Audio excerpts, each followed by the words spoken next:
team, 4-tire stop, dumping about 19 gallons of Sunoco race fuel here.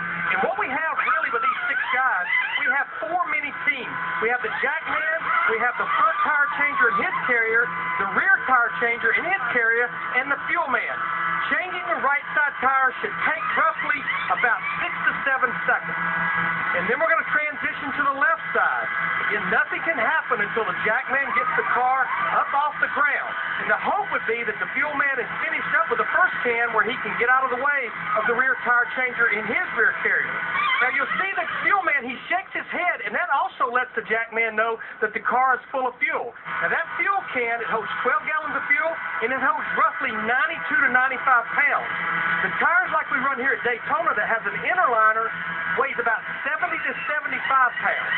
The driver's key to go is when the jackman drops the jack. That's a lot of times the reason we have loose lug nuts, not because of the tire changer making a mistake, but the jackman dropped the car a little too quick.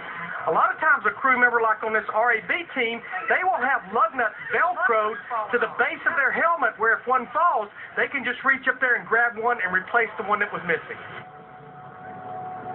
Now, the Hall of Fame Wood brothers, led by Glenn and Leonard Wood, now, they're known for winning races, but also the innovators of the fast pit stop in the late 70s and late 60s and early 70s, Larry Mack. And Eddie Wood told me he still remembers in 1970 when owner Mario Rossi showed up at the old Rockingham Pit Crew Championship with glued lugs. Now, it took several years to refine gluing lugs and the components it used for that, but that's one of the biggest questions that we always get about glued lugs, especially this year in Sprint Cup competition. Yeah, I want to clear up 2 things about a pit stop, and one is how they hold the lug nuts to the wheel that the tire changer is going to be putting on. As you can see, this lug nut has a little bit of a beveled edge right here, and they simply take yellow weather strip adhesive like you buy at the hardware store, and they put just a little stream around that bevel right there, and they glue it onto the wheel itself. The other question is, when they throw the wheel up there, slam it up there like they do, what holds the lug nuts in place until the tire changer actually tightens it?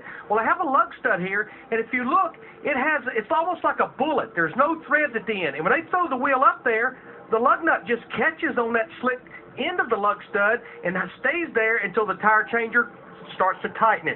How fitting that pit stop was done in pouring down rain. It just kind of makes a statement about our weekend here. Absolutely. And Adam, it just goes to show you, it's all about the small details that make up the big wins. Oh, there are plenty of small details. And as you pointed out earlier, Matt, one of the big topics of conversation